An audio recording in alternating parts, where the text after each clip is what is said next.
What did you see? What did you notice when you got here? What do you think the biggest challenge was at USA? It's a great question. And, I mean, we talk all the time, and I often say I don't like superlatives, the biggest, best, worst, most. But really the biggest challenge here, and I mean this, was that there was a losing culture. There was a football program that was changing out their head college football coach about that same time, and they had said in a press conference that their team had learned to lose. And when we first got here, this team was coming off 10 years of just loss after loss after loss. And so kind of the biggest challenge we ran into for sure is people had learned to lose. And so we had a culture that had, I don't know if been comfortable with that, but had become accustomed to it. And we had to change that right away. I know one thing that was a big challenge for you is a lot of trucking founders are still in the business today after deregulation. When you think about the Warner family, especially, you think about Heartland, you think about Crete, you think about Swift Knight. A lot of those folks have been, generations into the business, and, our founders have all gone on. Some have passed away, some are still here but not in the business, and I think, not having that backdrop and that foundation, although we had the history, it's been a little bit more of a shaky past, for lack of a better word. So you stepped right into that and didn't have a foundation to stand on either. Yeah, I used to tell people, like the first 5 months when I was out recruiting you and other people, I really don't remember it because it was just absolutely crazy.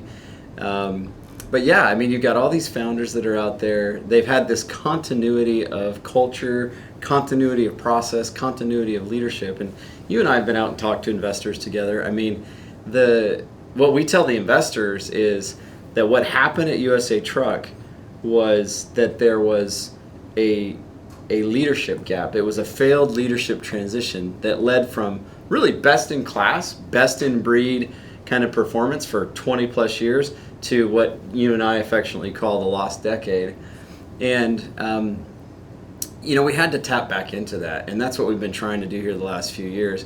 I used to talk about, we're trying to find this is not really an appropriate metaphor, but I'll say it anyway. We're trying to find a skinny man in the fat man's body. We had kind of come to self-identify, like I said earlier, as a losing culture, and didn't realize that what really defines our potential is what we've already done, which is we've been a great company, and now we're back on that track. But getting through that chasm of multiple leadership changes, the inevitable guardrail to guardrail cultural shifts that come with new leaders, and then just the lack of identity and lack of continuity was a crazy time. And you're right, many of our competitors are probably going to run into that here soon. They will. Because the last of the last are kind of getting out of that space. You mentioned C.L. Werner, and yes. The Martin family is kind of transitioning, and the Knights. I heard recently even that Kevin moved to Dallas, doesn't even live in yes. Phoenix anymore. So it's an interesting time. Yeah, and our neighbor right up the road that really is more of an intermodal provider now. They were able to move into a different line of business, been very successful at it with the Hunt family. But for us, I think we're ahead of the curve now. To your point, and I think I always knew the USA Truck brand really well, and associated that with competing with USA in my prior life and at customers. And USA always did a great job. And when I got the call from you, I was like, wow, that's a great brand. But I haven't heard much from it in a while, other than knowing that it had a lot of leadership changes through the years, and thought it was an interesting opportunity for me at the time. And after talking to you and getting to know you, and already knew some folks that are already here, I thought it was a great opportunity to rebuild, come and help rebuild the brand. We sure did. And through all that, we got a little momentum. We got the flywheel turning over, and quarter after quarter now we've made money. Something unprecedented. You called me last weekend and said you realize out of the last 14 quarters we've made money in 11 of them, and that had never been done, I believe, in the company in the past. That kind of consistency. So it's really paid off. And with all that going on now, we've kind of settled in, and we're still working through COVID. Davis is tucked in really well, running on their own, working through that. Leaders are starting to compete, and we started to see a little friction in leadership. And I know you said, hey, we have to do something about this, and you and I talked about our culture being bad, and we'd gotten some feedback that it was bad, and you brought in someone to help us. And I got to tell you, at first I was just a little bit, wasn't sure that it was going to work, because it was something in the textbook, and I've always thought that culture comes from the heart. Yeah. And although it does, but you have to remind yourself in a process with other people that you have to continue to teach it too, because it never gets stale. Yeah. And so I was pleasantly surprised and happy beyond belief that after we went through that, I really started to see the results. So talk about how that happened. I mean, it wasn't something we went to school on and shut the door. How did we put it into the building and keep the consistency? Yeah, and we're still putting it in the building. So, it was really interesting. So this friend of mine, I'd known him for 15 or 20 years. He's an organizational consultant and never really tried to sell me on anything. And I'd never used him before. And you and I, you're right, we had a conversation, and it had been obviously heavy on both of our minds because we were in the same spot. And I don't know if the culture was bad, but it wasn't what it could be. Right. And I don't remember where I was. I was like on vacation or something, and something just changed in my head and my heart all at the same time. It was probably after you and I talked. And so we just noticed people were really worn down. We did, yeah. Exactly. They were And worn if you down. think about that, that was a year ago May. Yeah. So I called this buddy of mine and said, hey, I need to talk to you. And so I met him on the Oregon coast. We spent a week together on the Oregon coast. And all we did was talk about culture and how you manage change and how you improve human results. And then I asked him to come out to our strategy meeting last year, and you might remember this. Yes. And people may not know this. We do a strategy meeting every year to outline what we're going to do in the next year, and that guides our planning process.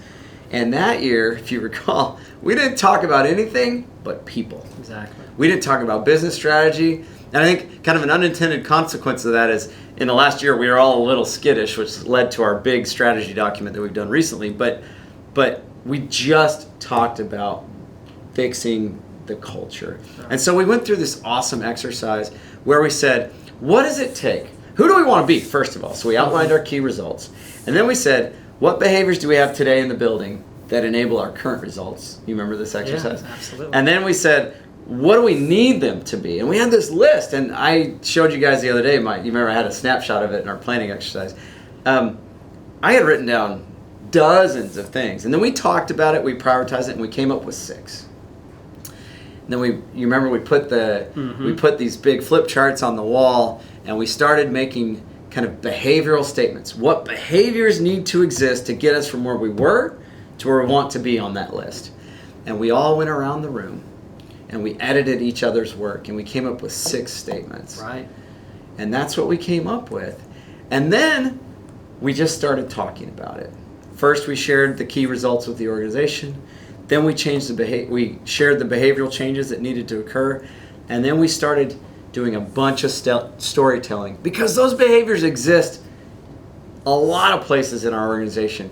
But talking about them over and over and over and over again reinforces and reinstills to people that it's what we care about, Yes. that it's important to us, and that those timely behaviors will affect our outcomes in short term. And we still have some follow-up actions as a team to go identify some outstanding processes that kind of contradict those behaviors so that we can make life easier for our coworkers and things like that. But yeah, hopefully that kind of answers your question. It does. I think about see a problem, own a problem. Yeah. And so every day on the cadence calls, and we didn't even have calls. Right. Prior leadership when I got here, we don't need that. Right. We need to have a call every day. And now we have them in trucking and logistics and in dedicated. And dedicated, Yeah. exactly. And so the ones that I hear the most, when I smile when I hear them, is serving others and see a problem, own a problem, because I know that those did not exist here 2 years ago. Yeah. People may have seen a problem and ran, or maybe just didn't own it or owned it the wrong way, and certainly wasn't serving each other. Yeah. We had different lines of businesses that were in competition with each other, didn't really understand how to help each other. And now we see logistics and truckload, especially Best it's ever been. best it's ever been. Probably in every in my prior life, no one worked together. That's what I was going to say. I mean, Yeah. it's better than our competitors, too. It's Absolutely phenomenal. is. There's no question. And that's all. I mean, we did the work, but our coworkers really did the implementation. Like, they've embraced it wholeheartedly. And I sometimes say pretty divisive things like, if you don't buy into it, go work somewhere else. But I kind of mean that, because our team like gets it, and it's made a change. The other one that I really love, I mean, I love them all, but USAT Strong, you hear a lot too. That one. You know, people get to choose every day where they're going to come to work, and our people, by and large, this is where they want to be. And man, how different that is from 4 years ago. Oh yeah. The brand. I love the brand, and everywhere I go, and people talk about the Star and Bar. I've given away a lot of hats, just to people who just love those hats. And you know, there's I think the last number I saw, 28% of our drivers are veterans, and you know, our marketing team does a great job with that brand, and we're just so proud of it. It's just synonymous with Mr. Powell. And talk about him and how he founded the company. I know you and I did a video with him, I guess 2 years ago. Yeah. We were fortunate enough to do that, but I just love this story. I love hearing it, and it never gets stale, and I share it with our customers, but it's just a unique situation coming out and starting this company and grabbing hold of that brand. Yeah. Well, it's funny because, you know, a lot of us have MBAs from these top tier schools, and we like to do all this strategy planning and be really thoughtful. And you ask Mr. Powell, like, how did you pick the Stars and Bars? He's like, I thought it was cool. I was in the Navy, and I thought it was cool. Like, it wasn't any more complicated than that, right? But like many things, the best ideas are the simplest ones. Mm-hmm. And Mr. Powell, if you go into his home, he has a painting over the arch of his door from his kitchen to kind of his living room. That's a picture of the Skyraider airplane that he used to fly. And it's got a little plaque on it commemorating his 100th landing on an aircraft carrier. Wow.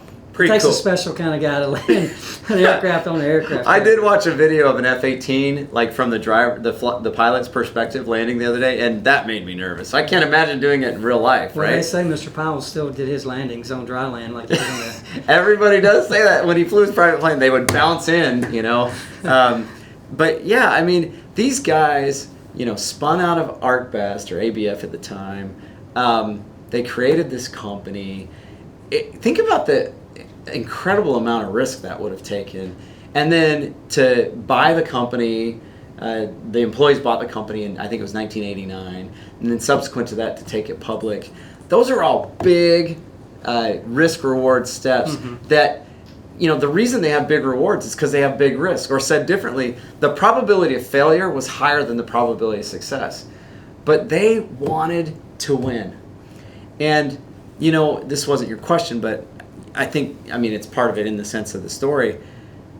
When we got here, it was unconscionable to me that Mr. Powell still lived in this community and had nothing to do with this wonderful company that he started.